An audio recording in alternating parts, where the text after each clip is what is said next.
Hello everyone, welcome to Gaming Public Radio.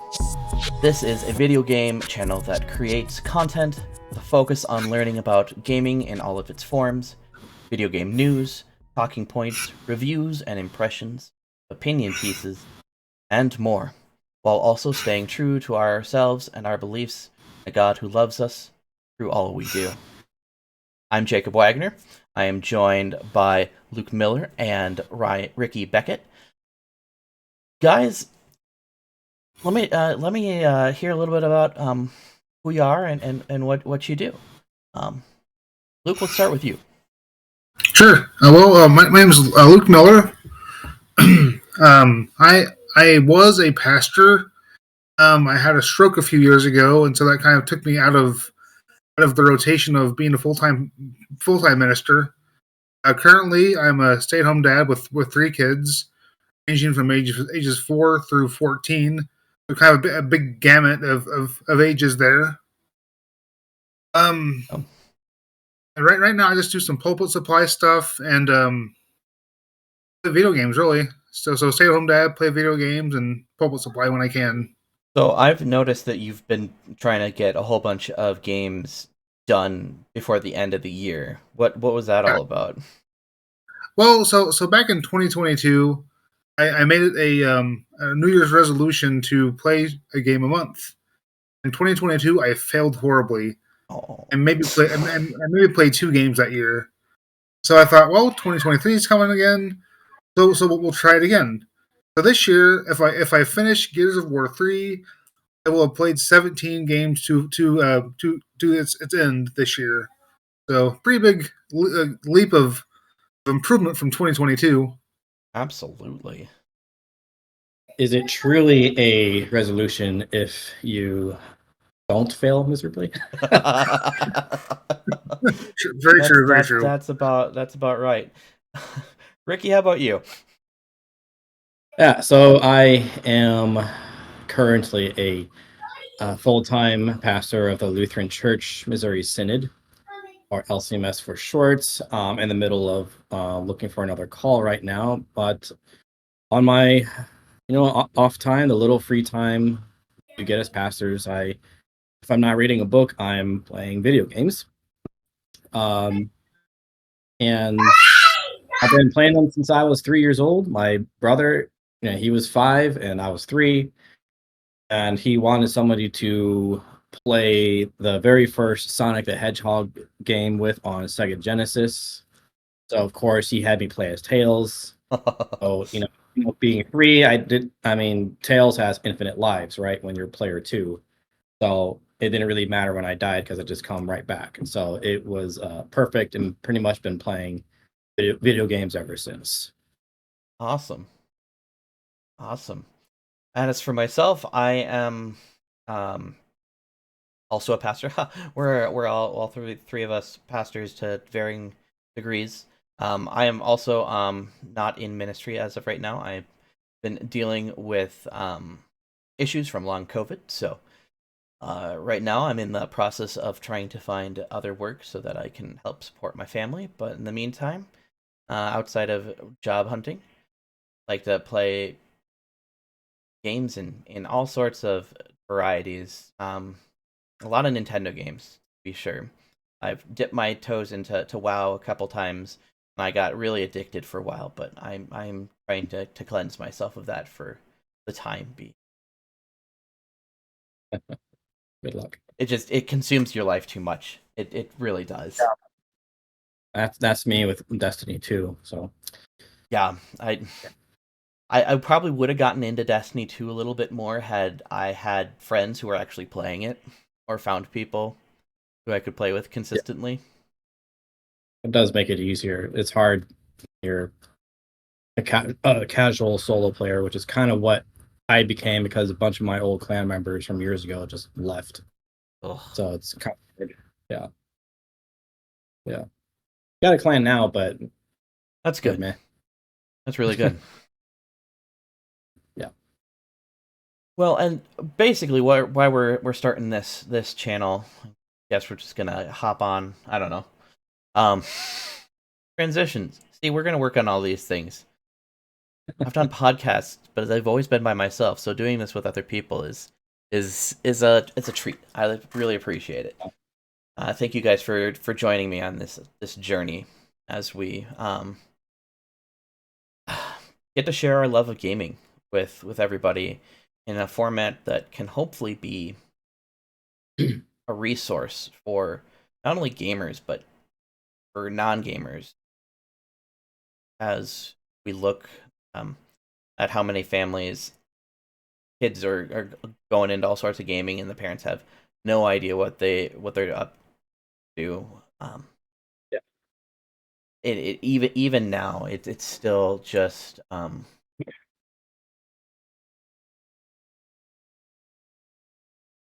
There's a lot out there. out there absolutely. But no, being a resource that can have anything and everything. That's why the our what we do is so stupidly long, and it's kind of be more as we go. Like I've had a thought of like, hey, let's try to get some game music in there Mm. to enjoy the music or talking about the different music of games. I could. I don't know really anything about music theory, but I could talk about much really how much I love certain soundtracks. That's where I was going. I wasn't going into the music theory. That's beyond me. Yeah, But yeah, and it's people expect me to because I was in the army bands, oh sure, and so they, there's the expectation that I know music theory, but no, they don't teach you that in the army because you don't need to know it. you got all Um, you had all your music from beforehand. yeah, yeah. I took one class of music theory in high school, and like I didn't know what I was doing the whole time. So there it is. That's great. Oh. Yeah.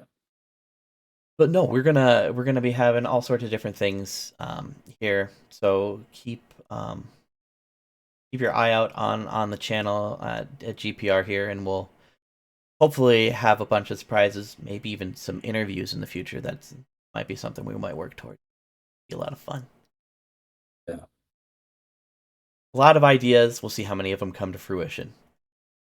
Mm. That's that ADHD brain where it's gonna be ooh, this and this and this and this, and we never get to Yeah. it. Well, as this is the last in 2023, nobody's talking about anything. Yeah. There is no news. All of the news happened last week or the weeks before, so everybody's There, just on winter break, Christmas and New there was Year's, and there was some PlayStation news today. oh, was there?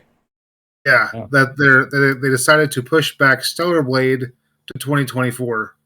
So that was actually a PlayStation blog post about Okay. Stellar Blade.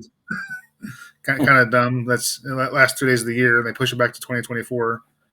It's a pretty obvious thing you would think, but let's make a blog post about it. Yeah. At least they Interesting. told you before the year. Didn't get as far into being released as Suicide Squad Oh, I know. or Skull and Bones. At least that both of those have release dates finally. Those are coming up. We can talk about that a little bit later. I guess I did see a random tweet from Walmart of Canada stating that Paper Mario: The Thousand Year Door remaster is going to be coming out in early 2024. So that's exciting for RPG nostalgia lovers like myself.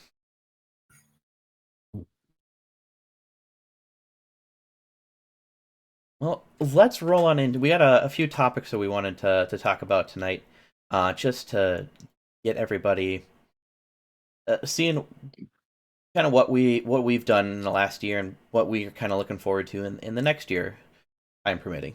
We'll see how that goes. Let's start off with this year. What are some of the games that we played and what do you kind of think about them? Luke, let's go with you first this time. Sure.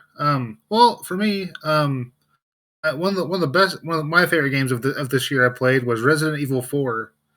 Now, when I was in college, it had released for the first time on GameCube and PlayStation 2. I never really played it at that time. I just didn't have the money and time to devote to video games. So when they re-released it this year as a remake, it was a awesome blast from the past.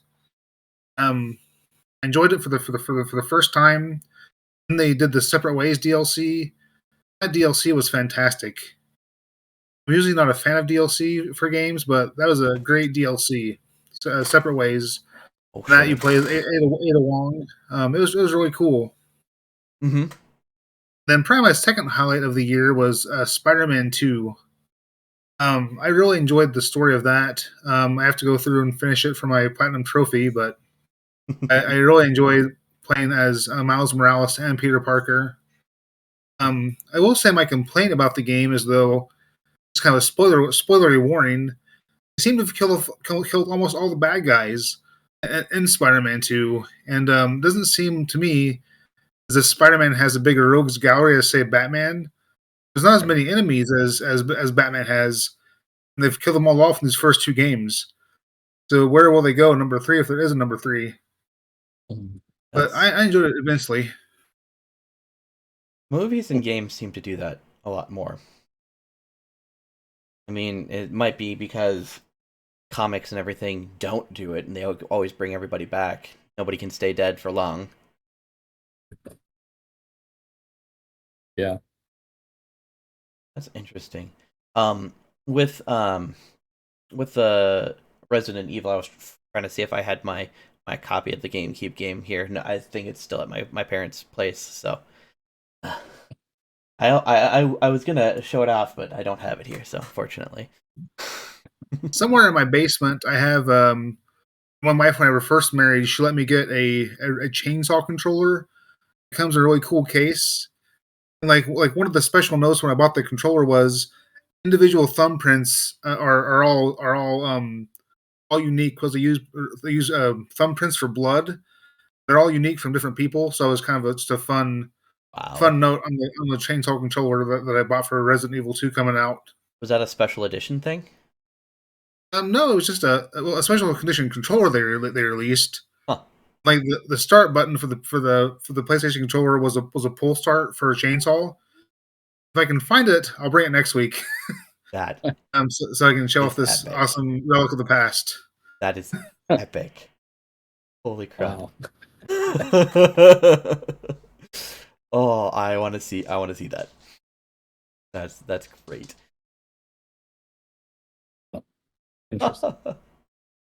Ricky, how about you? What new things or more things have you done this year? Um, yeah, a few games. I mentioned Destiny 2 earlier. That's the game I spend most of my time with. You And kind of not need only to. because, yeah, it requires a lot of your time, but I also do thoroughly enjoy it. That's good. So of course this year for any Destiny fans was the Lightfall expansion. And like pretty much everybody else, I was disappointed with the story element of the game. The gameplay, as usual, was awesome, especially before Lightfall was released, said that it would feel like in an 80s action movie, and they delivered on that. Well, that's good. So that was awesome, but the story element was lacking and confusing. If you follow the lore at all, like if you watch My Name is Bife lore videos, he all that stuff. So I don't want to repeat any of that. But yeah, just the narrative wasn't delivered very well, and when and the whole thing was about the veil, and the whole time we are like, what the heck is the veil? They don't explain what it is, and even when like they find out what it is, you the player don't know or understand what it is. Sure. So it was just bad. um, so yeah, and was that expansion. I played I did all of Hogwarts Legacy. Okay. On Um, what with system? Xbox. So I'm really the only two consoles I play are my Switch and my Xbox. Don't have a PS5 or PS4. I used to have a PS4, but I never really used it, so I sold it. Um, Hogwarts Legacy, I like that a lot. It was you really do feel like a wizard or a witch. Did you With go all light the route or dark spells. route?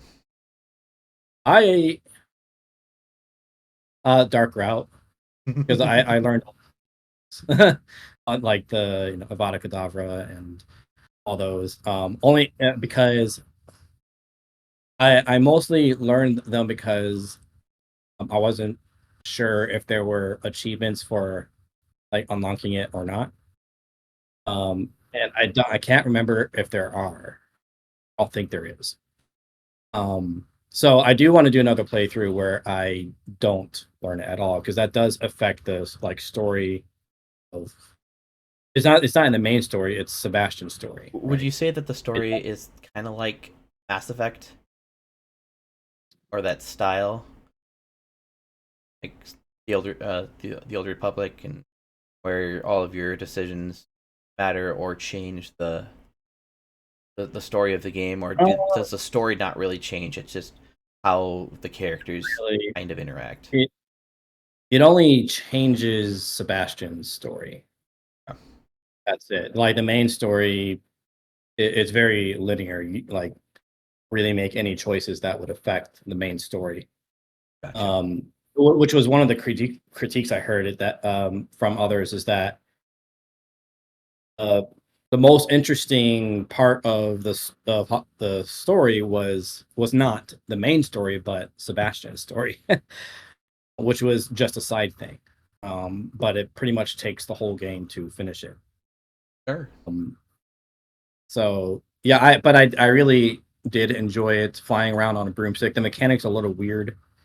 A lot of people were disappointed that you couldn't play Quidditch. But I don't care. I think it's a dumb concept for in and of itself. Because like say you are like playing hockey like in a parking lot, and then it's like well somebody goes and catches a duck, then they win like no matter what. That's basically Quidditch. It's really stupid, They but could have I'm made probably it like Blitzball though. yeah. Well, I don't know what that sport is, but That was Final anyway. Fantasy X. Oh, okay, that's Like why. the game the mini game that's in that one. Yeah. So I wasn't disappointed about not being able to play Quidditch. Mostly, well, I'm not only because I don't really like the concept of the sport, but um, I'm not into sports first of all, and the brew mechanics to me weren't good enough to be so swift and agile for it. Uh, Bummer. the other thing I played Starfield for a little bit. It How'd was that go? massively disappointing. Oh. It was very clunky and grainy. Um, and I'll just leave it at that. That seems to be I, the general sentiment. I yeah, I was very excited. Exploring space. Right? Oh yeah. I was confused at first. When I was going to my first destination, and I was just like flying there. I'm like, this is gonna take days or months, and then I found out, oh, you can fast travel here. Okay. Take all the Yeah, realism out of it. that's how it was Yeah. for me too, Ricky. I got through the character creation and maybe the Yeah. first hour or two of missions, and then I just put it down after that. Yeah. It wasn't compelling or caught my attention enough to continue on. Yeah. I was very optimistic about it. As well, one of the first critiques that people were saying was, "Oh, it's just space Skyrim." And I'm like, "Well, you're just giving me more reasons to play it." um, again, it was very clunky and grainy, and I just did not enjoy it. Bummer.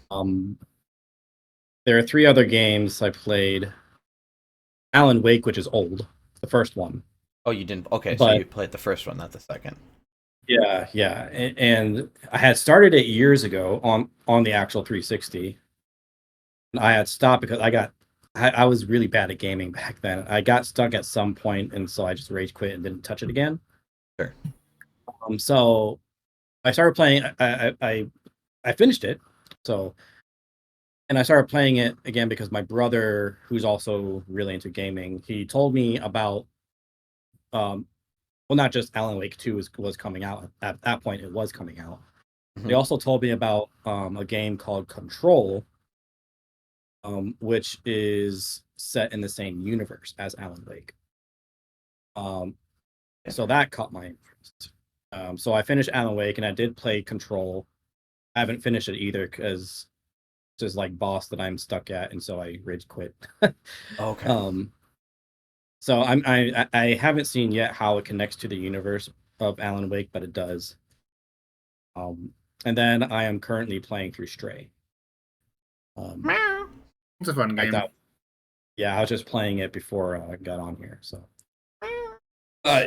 so far it's very fun. It's very problem solving, some puzzles, but Cool. a lot of problem solving. But it's quite fun. I I need to love cats. I need to put that on my to play. Rick, I have a question for you. I think I saw on Facebook or maybe on Twitter. You're a big Halo fan, right? Yeah, And then and Destiny 2 and Destiny. yeah. So did you have any opinions about them about Bungie laying off Michael Salvatore, the music composer for all the Oh Halo yeah. games and Destiny games? Yes. I was very angry. Because first, they got rid of Marty O'Donnell, years Yeah. ago Yeah. after Halo Reach, I think. And then now they laid off Michael Salvatore. So it made me mad, not just because, for so-called personal reasons, because, listened to these guys' musical productions for years. Um, but also because it makes me honestly worried about the future of Destiny's music. Well, I mean, not just Because the like, music, but like the entire game because of how many of the staff were laid off. yeah, yeah. At first, I wasn't really paying too much attention to it, or I wasn't really upset about the whole thing. I did think that what they did was unethical, especially when they said earlier this year that there wouldn't be any layoffs, and then there are. Um, but I mean, I was upset for the people because people lost their jobs. That's a terrible thing to go through. But I didn't really. A lot of people were taking it personal, and then of course I took it personal when they laid off Salvatore. Um, yeah, that was so. We'll see what the state of the game will be in the coming year.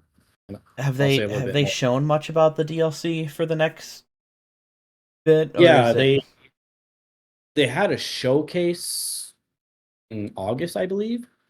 okay? It's been that long. Um, yeah, they revealed some things. They um some like I think it was like unofficial in-game footage. But Ikora Ray was talking to Cage Six, or like, what? He's dead, and now he's back. How the heck does that happen? I would say spoiler, but it's Only not a spoiler. mostly dead. I got Yeah. better. There's a lot of theory.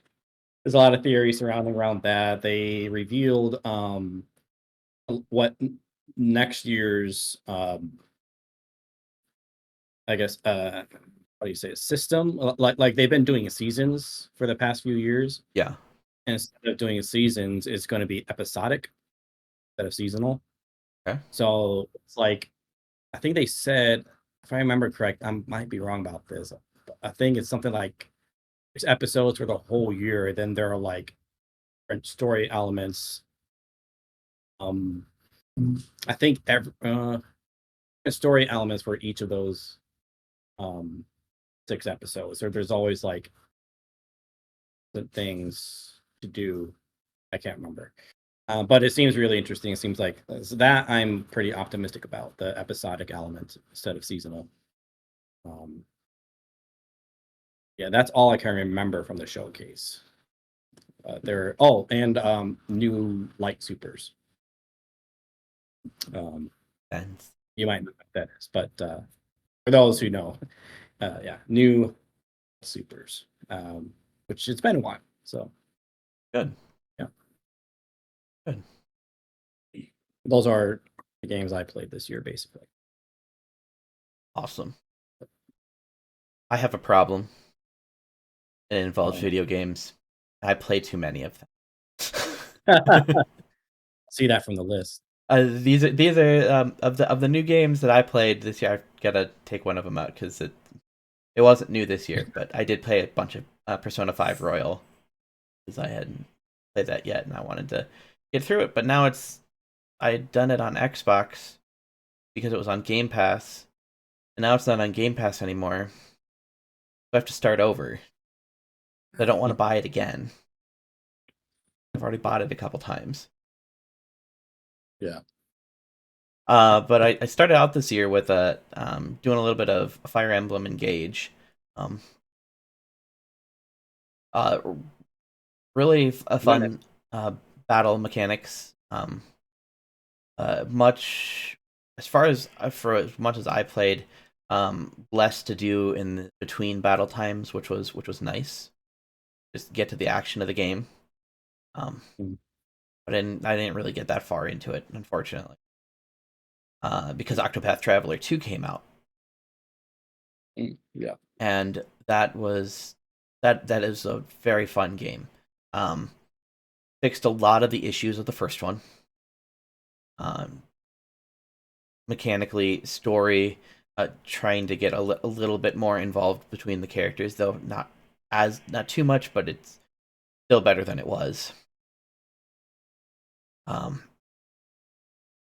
I got quite a good ways into that one, so I did appreciate playing some Octopath Traveler 2.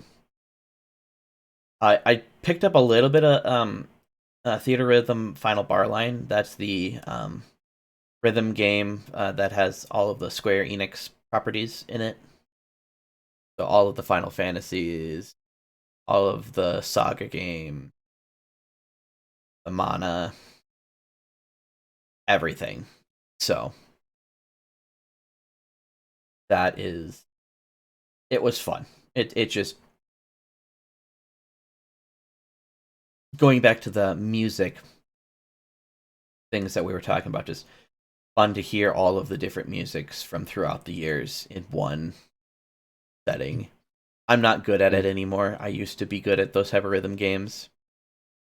I'm not anymore. My reflexes have gone down the tube. Oh, really? I used to love to play Rock Band. Yeah. That was a lot of fun. It got me into a lot of classic rock music. Oh, for sure. I did more Guitar Hero, but it was still fun just doing all that type of stuff in the dorms, getting a Yeah. couple guitars out and jamming away for a few hours. Mm. Oh, that was fun. Then Tears of the Kingdom came on out, and that was a lot of fun. I still have my opinions about the fact that it is a fantastic game, but it is not a Zelda game. Mm. The mechanics, the environment, the way that they put all of the space together. Only Nintendo Magic could put all of that onto that little cart. Yeah. I mean, just for the fact of like you can rewind anything or mostly anything, and the game remembers like 30 seconds of each object as you're walking past it, Mm. so that anything can go backwards. At least it's been moving. That just the fact that they put it on those things, and nobody else can make games the way Nintendo can for their own systems. But yeah, I really prefer the linear games with some side stuff because I can't do open world games. There are Yeah. too many distractions. I don't like it. I want to play the Uh, game to play the game. I have a question about Tears of the Kingdom. So I Yeah. see a lot of videos of people where you can like kind of craft or build your own decks that can basically do anything. Hmm. You know what I'm talking about? Yeah. Seeing that like honestly like really turned me off to Tears of the Kingdom. Oh, okay. How much of that element of the game is like required to play through the whole thing, or is it more optional? You have you don't really need to create much besides like boats or maybe a little flying gizmo to help get you between the sky islands. Okay. Because it's a three tier game where you got the sky islands, the normal land, and the underneath the depths, Mhm. and you can go from the top to the bottom in one drop. Um, yes, there is fast travel between points, but there is still difficulties in getting to between islands. You can make cars, you can make big giant robots, you Mhm. can make the weirdest, stupidest contraptions that you can think of to get through a puzzle, and they'll let you do it. Yeah. As long as you don't have more than like 25 or 30 objects used together. I tried to make a very, very, very, very, very long bridge one time, and I pulled together like 30 trees. I don't think I could I could um, glue them all together. And it was still difficult to walk across because it's so tiny and bumpy, and Yeah. it didn't work. That was a failure. Yeah. But no, like with the main game, you might have to use some of the fusion stuff to help get through puzzles, but it makes sense in the puzzle. That's what None I of was the wondering. creative. Yeah, if it's like there's something that like built for it, then yeah, sure, that's fine. But like if it's like you have to do it a lot, I don't like making things. That's why I don't video games at least. That's why I don't play Minecraft. Sure. Um, so Um, that's why I was like, I think there is a bit more building in the shrines. yeah, okay, that Um, would make sense though. because they're little challenges, and so Yeah, what can I make with the materials that I have been given to get me from mhm, point A to point B? yeah. And some And of that I would expect that for shrines. some of those are a pain in the butt. Yeah, I haven't even finished Breath of the Wild, so I don't think I'll ever get to Tears of the Kingdom. And Here, the main thing for me is the element where your items break. I I hate that. hate Yeah, that. yep, that's part of that. It's it's a fantastic game, and that element is an entertaining element in a game, but not necessarily in a Zelda game. Yeah. That and so when you said it's not a Zelda game, that's the first thing I thought about. Yep. Um, Especially the Master Sword. I haven't even gotten the Master Sword, but from what I've heard, you have not it's not even the strongest weapon, which to no, me defeats the purpose of it is a freaking weapon Master. that never breaks, but it has to recharge after. That's stupid. I'm sorry. That's Yeah, ridiculous. I Okay. can understand wear and tear on items, but it's a legendary weapon. Yeah, I get it. Yeah. It to me, a Zelda game has it's a story from start to finish where you're getting um items to help you progress further to go into Right. between the different dungeons. Now I know they started changing that in a Link Between Worlds where you could just get the Mhm. items, and that idea was taken farther with like randomizers, like a Link to the Past randomizers. I love those.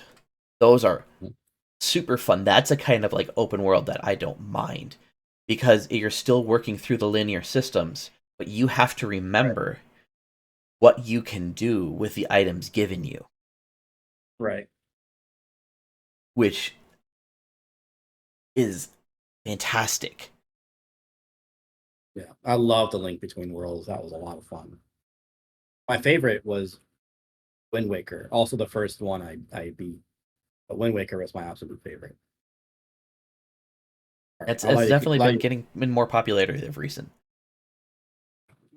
It's a beautiful game. 5 out of 10. Too much water. Oh no, sorry, that's that's Pokemon. Sorry, I'll let you continue with your list. No. That's fine. We can talk about Zelda all we want. I can go with Zelda all day long. Picked up and then later Mario Brothers Wonder. Just gonna go through my Switch list first. A lot of fun. I tried having my 4-year-old play it. Varying degrees of success. Varying degrees of success, and he's just a very different game player than I am. So trying to work with that through is a challenge. But we'll probably get to that type of stuff later. And then Detective Pikachu Returns also came out around that same time, and it is not the hardest detective game, thinking game. It's definitely made for like a 6 to 10-year-olds in the style of puzzles, but that's okay because games can be made for other demographics besides me. I'm okay with that. Yeah. Get off the stupidity of like, oh, I need to have this game for me. This Right. No, it wasn't designed for you. You can, Yeah.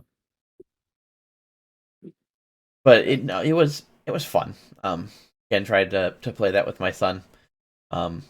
Logic with a very hyperactive 4-year-old, not necessarily. Again, 2 and Yeah. 2 do not equal 4 in this. When he doesn't really even know how to do addition and subtraction, so it's in preschool, and so it's like, okay, we're just gonna pack this one away until you're a little older. Yeah. But then the peak of Nintendo, in my opinion, was Super Mario RPG, the remake or remaster, whatever it is. Mm. The nostalgia, they hit all of the points. They made the game faster for just how the combat like loads in, loads out, goes together. Quality of life. You can actually change partners in the middle of battle, which was not a concept in the original. Any additions that they made built on what the old game was. It didn't detract from it. It didn't make it less. It added. It could because like the people who made it seemed to understand what it was that they were working with, and they shared the love and just passion of the game. And I can see it in the way it is. Um, going through that was just a walk down memory lane, and just it was fantastic, absolutely fantastic.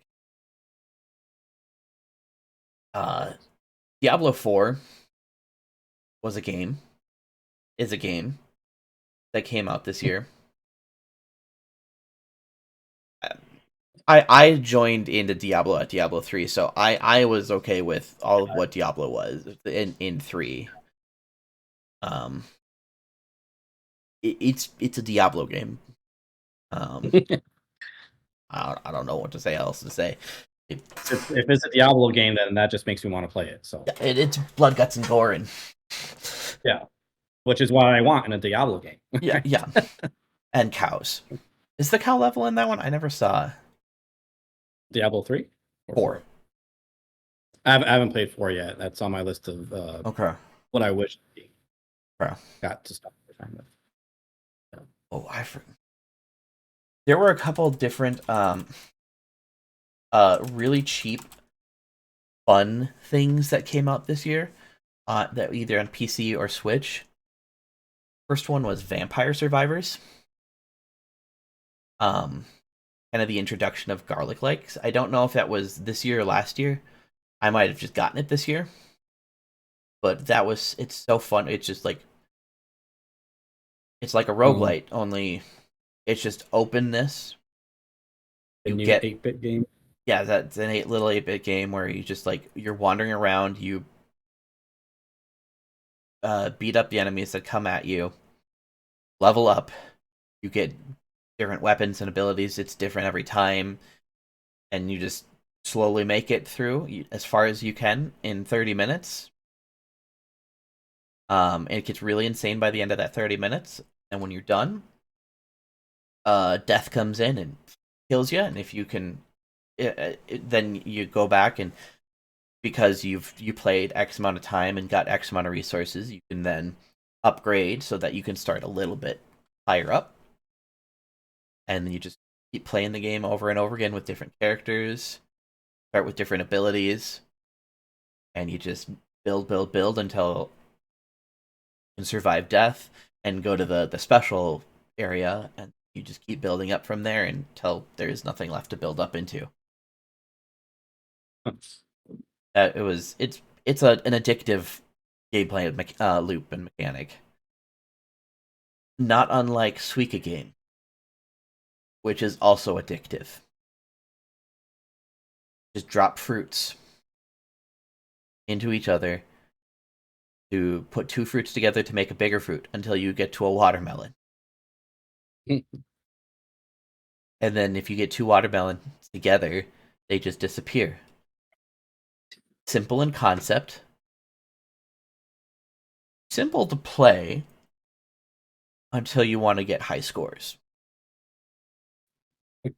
It's all puzzle. Like Tetris, except you don't know what you're getting beyond the next item. Um, I guess some of the Tetris is that. And things will get in your way. Because it will move randomly. The physics are not always what you think they'd be. Sure. It's a fun game. It's a $4 Switch game. You can spend hours doing it. Everyone in my family loves just What's it playing. called? Suika game. Suika. It's also called the watermelon game at some places, but Oh, yeah, I think I've seen this. it is. And the music is Yeah. just so calming. That's why I like Animal Crossing. The music and the colors. Like I've been quite depressed recently, and I just hopped back on Animal Crossing again, Oh, and sure. oh my god, it is it's such a cute, beautiful game. Yeah. People they like to give their critiques about, oh, it just teaches you about, uh, going into debt and stuff, and it's like, yeah, but Tom Nook is a freaking saint. Okay, he doesn't give you any interest. Yeah. No interest. The only interest that is in that game is when you put money into your bank account, into your bank. That's it. You get no interest. You can pay everything off as slow or quick as you want, or you want. He is a saint. So anyway, beautiful game. Absolutely. Helps significantly with depression. I can see that. Yeah. Of the games that came out this year, I only have two more. Final Fantasy 16. I really need to Okay. play more of that one. Um, it is not a turn-based thing. It is fully action, fully more like Devil May Cry. It's fun in its own right. So like I'm not gonna knock it because it's not the type of battle system that I would prefer. I'll play it. I want to get through the story and see, and so that I can get to the DLC when it comes out. The actual story DLC that's coming next year sometime. But then the other game that I just was so fantastic was Sea of Stars. That Stars. indie game by Supergiant. Um, Callbacks to Chrono Trigger. A little bit of Mario RPG. Um, Golden Sun. So many of the 16-bit, 32-bit RPGs of old. It's a prequel to The Messenger. Um, that just tells some of the story of where some of like the baddies from the game came from, and kind of filling in some of the holes of the game and the story. I haven't finished Messenger yet, so I don't know all of the things that are in them. But Sea of Stars went to the completion. I loved the game. I think it was the fact that I actually finished it. I finished Mario RPG and I finished Sea of Stars. Those are the only two games of everything that I played that I finished. So that says something about the game. Yeah. I actually finished it. I have a sad story about Final Fantasy 16. Oh. I was in the middle of a boss fight, and Uh-huh. in Nebraska, the weather is pretty well unpredictable most times. Oh. And this is my first boss fight with the big Titan things, and as soon as I finished the battle, maybe like one or two hits from being done with it. Oh no. That's the fire guy. I can't think what his name is. He's like a demon, Uh-huh. Ifrit? Ifrit. And I was fighting. If I was Ifrit, but I was fighting Ifrit too. It's kind of a big emotional revealing moment for Clive as he finds out about his brother and things like that. Uh-huh. Anyway, I'm one or two hits away from finishing the fight with Ifrit. As Ifrit, my power goes out. This fight has been like going on for No. 45 minutes. So a thunderstorm blew in as I was finishing my fight with him, and thankfully my data wasn't corrupted. I was able to hop back into the fight in the second or third phase of the fight. But yeah, I was almost done with it. 45-minute fight, and the power goes out. Uh, Sucks. it did suck. I did enjoy. Haven't finished it yet, but I have enjoyed playing Final Fantasy 16. It's a cool game. It's a cool game. I agree. It's fun. I just need to play more of it. Gotten like 4 hours into it. It's amazing what happens when you try to play games when you're going through a lot of real life issues. Yeah. Yeah. And depression and things and bouncing here and there because you can't, well, keep focused. That might be. I just recently got my ADHD diagnosis, so I'm just going back through my life and like, oh, that makes sense. That makes sense. That I makes totally sense. get it. 'Cause before we started recording, I was mentioned my autism, which was also a recent diagnosis for me. So I totally get what you're saying. Thinking Yeah. back in life, that explains everything. You know? Uh-huh. Yeah. Wow. Okay. Well, now I need to just go back and reevaluate everything and what I do. Yep. Pretty much. Oh, And for me, it was validating, at least. oh, sure. Yeah. What are some of the games you guys wanted to spend more time with in this year? Because this year was packed with games.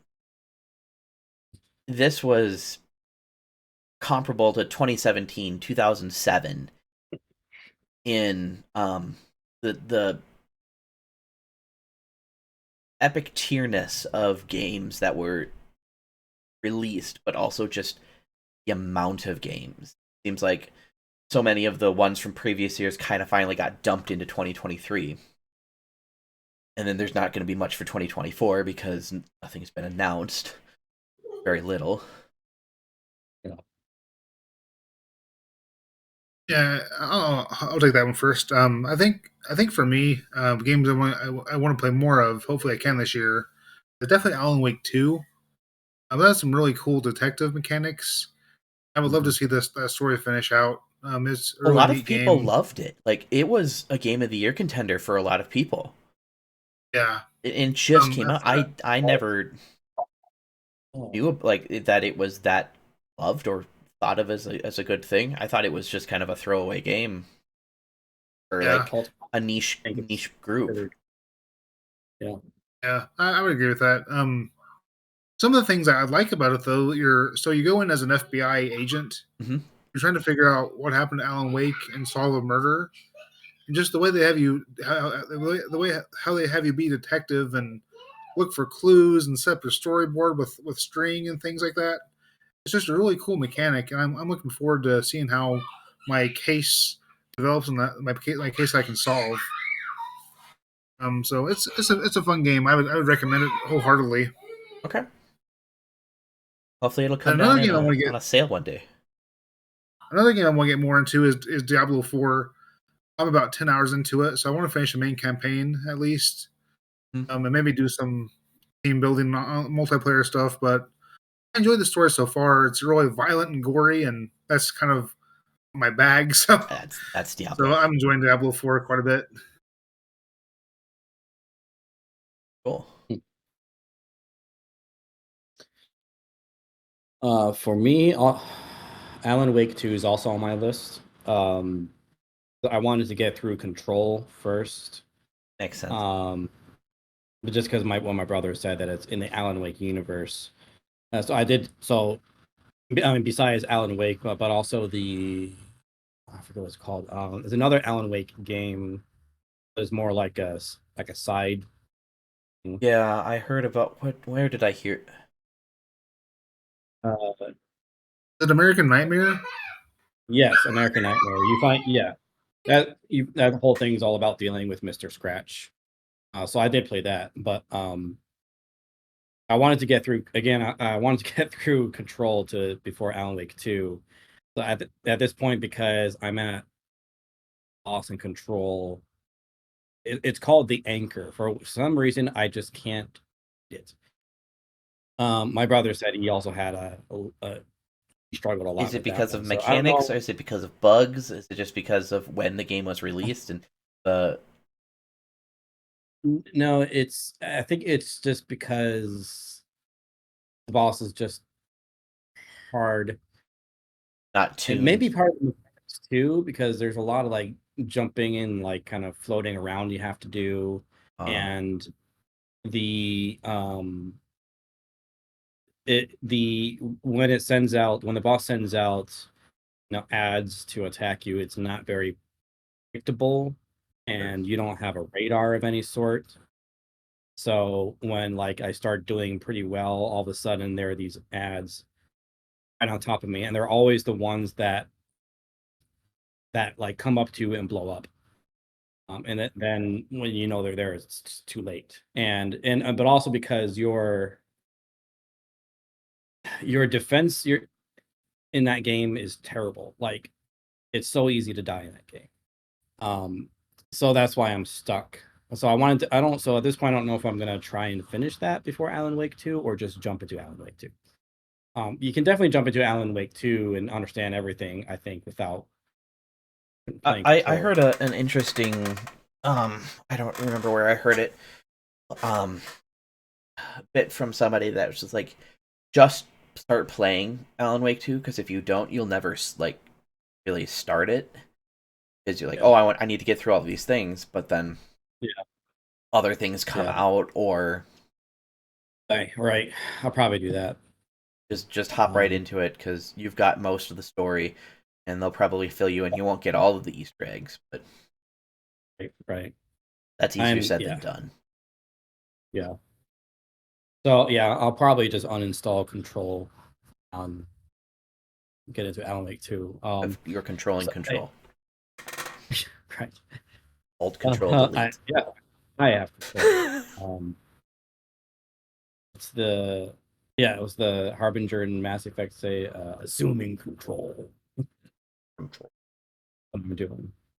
Um, I the other one on my list that I wish I got to play more was Diablo 4. I don't even own it. It's because like you said, Jacob, I got into Diablo at Diablo 3. I really liked it. Yeah. It's a lot of fun, and so I want to 4 again. I might do another playthrough of Diablo 3. because I think there are some things I haven't done in that game yet either. But I finished the main story at least. Sure. The other thing is I'm uncertain about this one, but Baldur's Gate, only because I don't know what exactly the game is like, and I'm only a little interested in it because people keep talking about it and how good it is. It's a D&D where Wow. you're basically that's what it is. It's playing a TTRPG, tabletop RPG, um, in a game mode Mhm. where you can't quite make all of like just the randomness, but they also have put a lot of the randomness in. So I think they out Mass Effect with what you like, how your decisions will impact the game. Ricky, did you play original Sin Divinity or Divinity 2? They first came out I years haven't, ago. no, I haven't played any of those. Okay, I was gonna say it's kind of similar to those games. How it's turn based and the action Oh, story how it branches off the story does. turn-based. Huh. Okay. Yeah, the only turn-based I really play is Pokemon. I've done Fire Emblem a few times, but I've never finished a game because it gets too hard for me. The battle style would be similar to a Fire Emblem. It's not going to be Okay. quite the same, but um, the RTS style of it is similar, but you're not going to be as confined of move to this square, move to this square. You these many squares. It's going to be a Yeah. circle, and because in D&D, like you can move X amount of steps and then Right. back. Okay. Okay. See, I've never played D&D before either. I've been interested, but never really had a group. If you want to like uh D&D stuff done fairly well, you can always look up like Critical Role, um, I think I might have looked. and see. Uh, they're on their third camp Yeah. Thursday nights. They're probably live right now. We're recording. Yeah. Nope, never Sorry. mind. They're taking time off. Okay. Yeah, I'll write that down. But the only other game I have is ESO or Elder Scrolls Online. If I'm not playing Destiny 2 religiously, it's ESO. Sure. And it's really the only it's literally the only Elder Scrolls game I've really got into. Every time I start Skyrim, like everybody else, I start as a or, even when I try to start as something else, but I like I'll play for a couple hours and then I just get bored and I've never finished Skyrim. So it's the first Elder Scrolls game that I've put hundreds of hours into.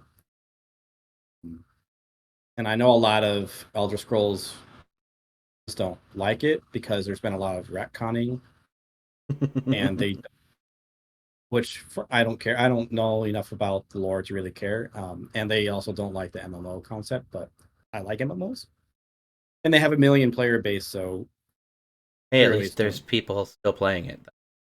Important for an MMO.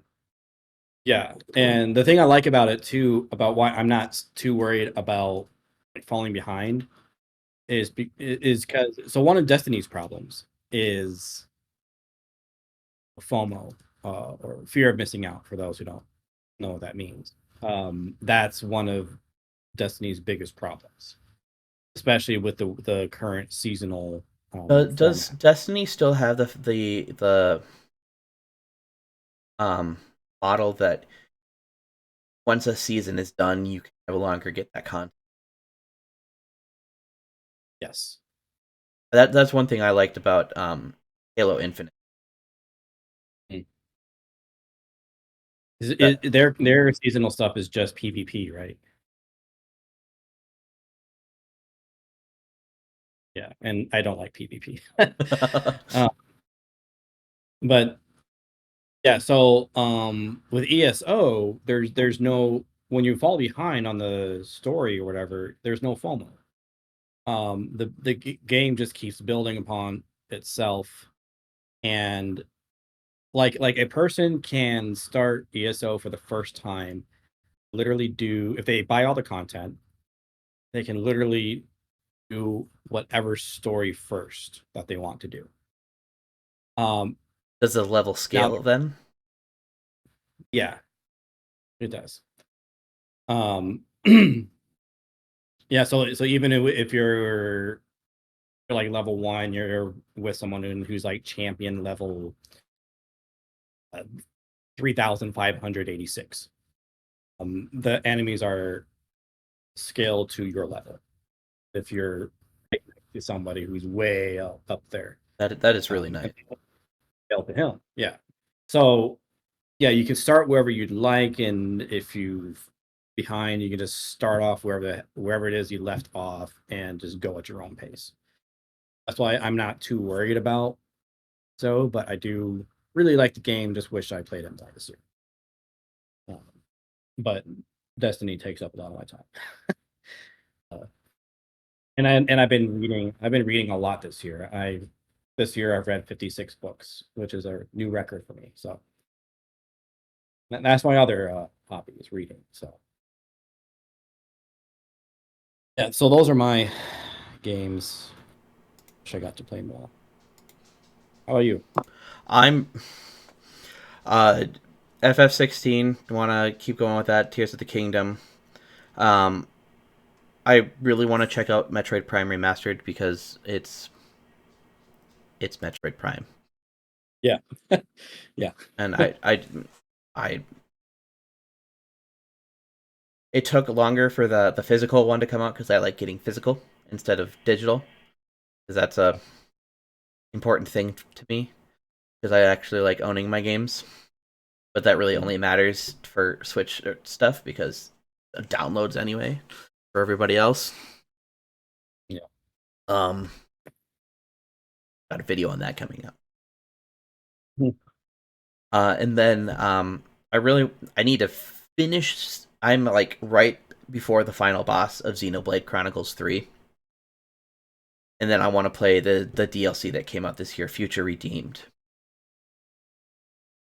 Because spoilers, it just combines the first two games. So it's just like getting all that. I don't want to go any further into the stuff in case somebody wants to still play it, because it's only been out a year and a half. So story spoilers are not quite there, but how they connect them, Yeah. it's fascinating to me. Future Redeemed. Oh, it looks so fun. Looks so good. They really do well on the DLC for the Xenoblade games.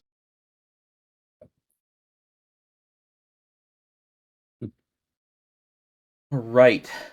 So I think we are going to skip the looking ahead to 2024. We will do that in 2024 because um we're getting going a little long, but I did want to get to our roundtable discussion, because I think that kind of get into more of we're not just randomly rambling and talking, and we're gonna uh, discuss themes and topics of gaming, video gaming, culture, life, everything together, and how we can live with them. And I guess this first one was really an easier one for us because we're all parents here, right? I got no kids. You don't have kids? Well, this will Yeah. be good for things. You got ideas too, because hey, it's just like raising them for any other thing. But what? How do you raise kids to be gamer? Um, how to help them? Lessons that we've kind of learned from our experiences of it. Speaking of children.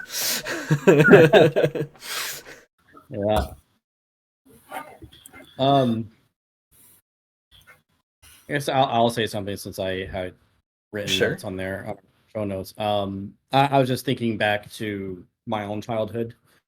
Um, I think there are two main things. The first is purchasing only games that are age appropriate for your children. So, like, if your son is 15 years old, don't buy them Grand Theft Auto.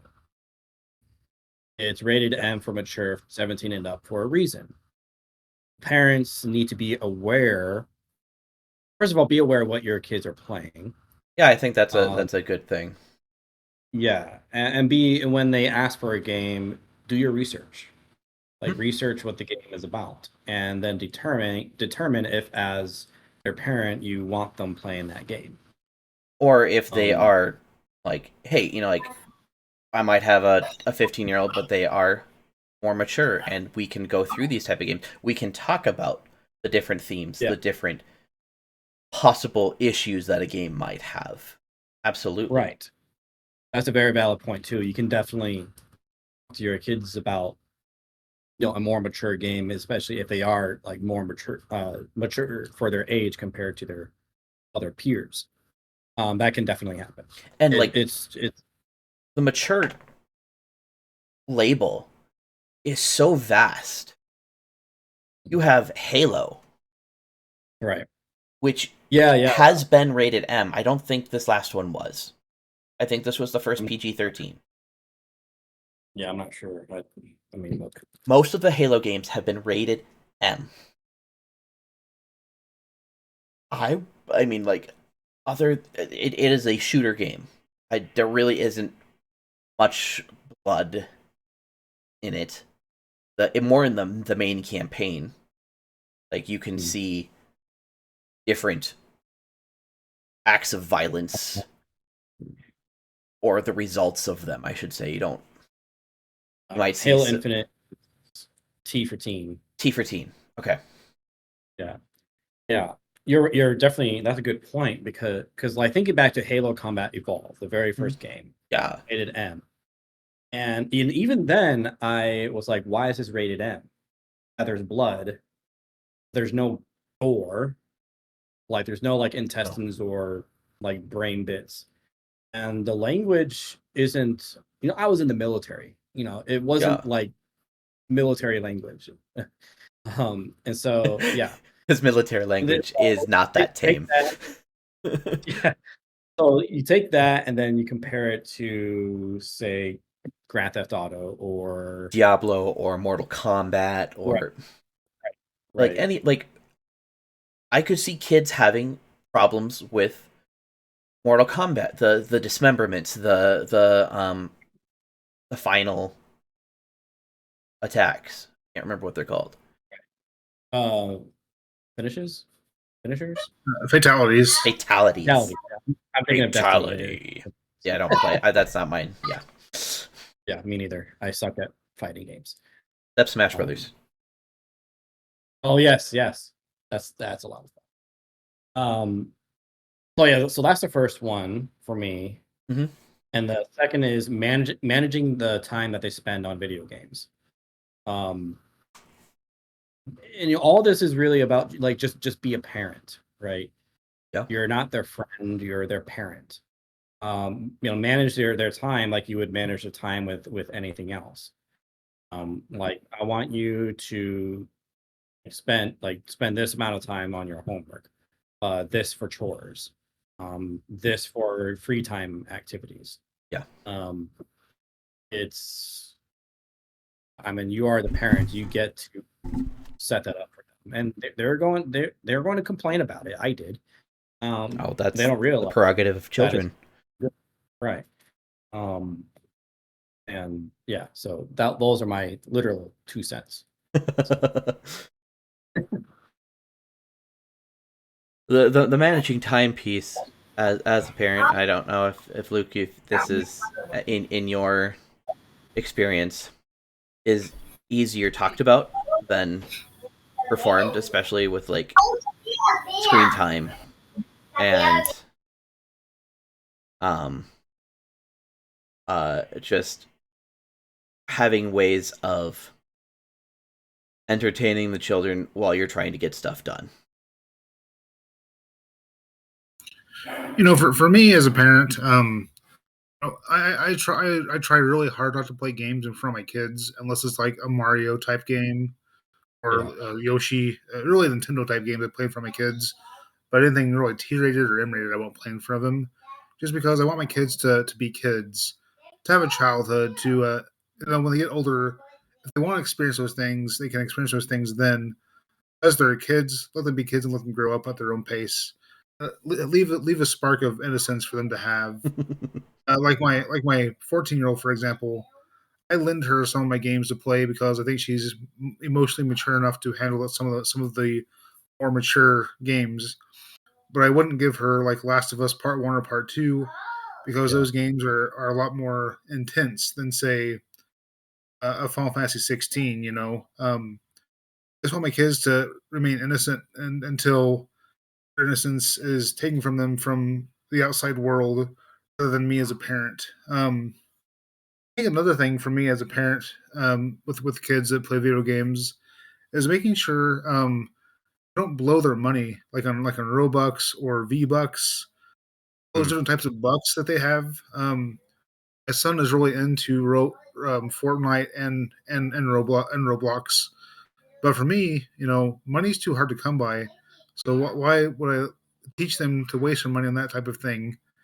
And I realize it's their hobby; they can do what they want, but at the same time, have to teach them to be fiscally responsible as well.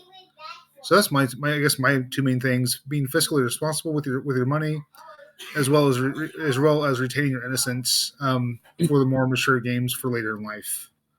Yeah. Sure.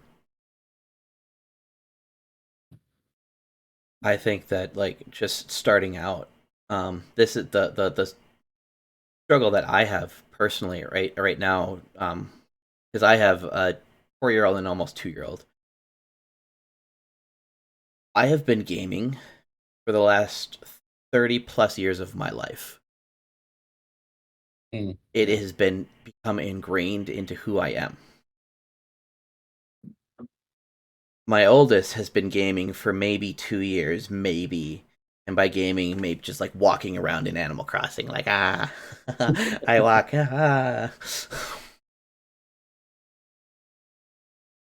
There is just a difference in development and understanding and just ability to play. Mm-hmm. And my like what I found from my own struggles is that patience to walk with him in playing games to help teach, like, okay, what do you think you might need to do in this situation or in this case? I mean, it's the same thing as what parenting is for anything and everything. How do you use a spoon? How do you go to the bathroom? How do you do this, that, or the other thing? It is all part of raising that child, is walking with them and trying to do so in a pace that is theirs, not what I think it needs to be. Now, don't always practice what I'm preaching. In fact, it's, again, like I said, a very big struggle of mine. Yeah. But if there is that spark, if there is that joy in there, foster it, build it up.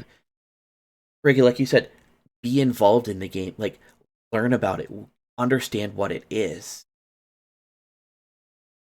If it is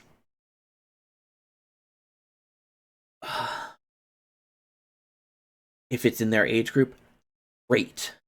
If it's outside, I don't like, because some parents aren't involved and they might have like be like, oh shoot, I didn't do this.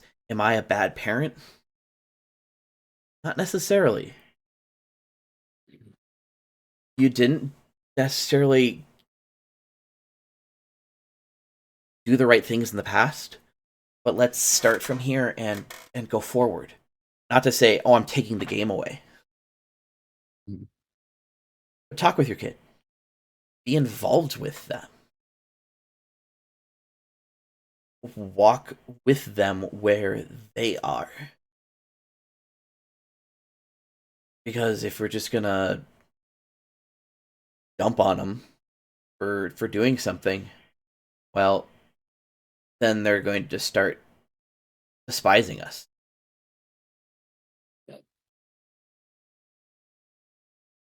And we might have come from it with the best intentions, most right answers from our point of view. But if they don't understand that,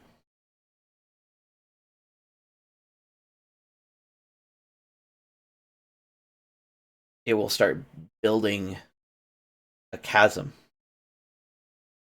between the two of us, between the two of you that needs to build. So that's why I agree with you guys. Absolutely, I agree. Like innocence, let's keep it. Let's keep them. If we at all possible, let's do the age appropriate stuff. But that's not the world. All right. It's going to happen one way or the other. Whether somebody else does it, I would almost posit like maybe do some or like introduce some of the things to them in a safe setting. Mm-hmm. This is something you're going to have to deal with because it's going to come no matter what I want to keep you in this nice bubble. I want to shield you and protect you all of your life long. Yeah. It's similar to what I always tell my listeners is catechize your children about Jesus and who he is, because if you don't, the world is going to, and they're going to get it wrong. Yep. It's the same thing with this.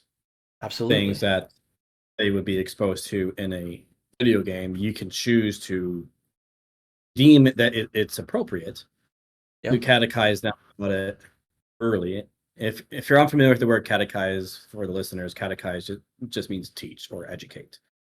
Catechize them early on about it so that they can have a right understanding and thinking about it, rather than waiting for the world to tell them what they should think about it, because 9 times out of 10 they'll get it wrong. Absolutely. It's a balance beam. It's a struggle. We're gonna fail more than we succeed. Like raising kids to be gamers is the same thing as raising them to do sports right, to do band or fine arts. Yeah. It's patience, understanding, love, compassion. See where they are, and then we'll go forward. Because pushing them, I mean, you have to push them to a certain extent, because that's you got to grow, challenge yourself. You can't just keep doing the same things that you like. If we aren't continuing in who they are, where they are, there is lost built-in relationship building. All right. And it's great, especially like for us, we're gamers. They show interest in what we like. That's a wonderful thing. Right. Yeah, just to add to that, I mean, gaming, the more people have been gaming and becoming gamers more now than they have in the recent past. I mean, And you can game on this on your phones on. right. Yeah, it's all funny when a lot of people knock off gamers, make fun of them. They're the same people who are playing Candy Crush for like 3 hours straight on their phone. But um, gaming is really just another opportunity for parents to connect with their children, to, like you said, to build relationship, to bond with their children. Uh, and it's not it's not going to be for everyone, obviously, not every parent. So, for example, like I grew up as a gamer, starting at age 3, right? Yeah. My dad and I, we bonded over music, and photography, um, but also some gaming. Yeah. My mom, no gaming at all. No. She and I did not, or so it's not going to be like every parent. And it's not that you have to game with your kids, but part of building that relationship, like you would do with somebody that you're dating or your spouse. You talk to them about the things that they like, right? Um, I remember as a kid, every Friday night, my brother and I would go with our dad, and we would play games for an hour together, whether it was like Mario Kart or Smash Brothers or Bomberman. And that was just our time to game together, and I think that helped build our relationship in a completely different way that was healthy. yeah. Except for when we kind of raged at each other for messing with us in the game too much. There were rules from Mario Kart. All right. You can't finish somebody off in battle mode with a red shell. That's cheating.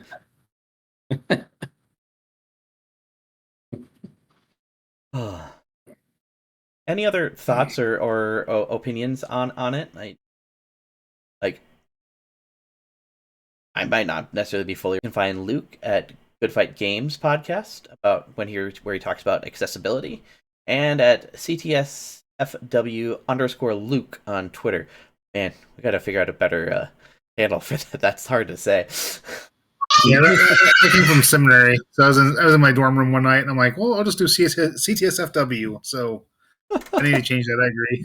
Yeah. And you can find Ricky at Righteous Lutheran with a W on Twitter and Righteous Lutheran on Instagram. And you can find me at Hallowed Foxmoon on any platform, Twitter, Twitch, etc. Thank you so much for watching. You can find more contents for excellence in gaming right here on GPR. Thanks again. Bye. Hey, guys.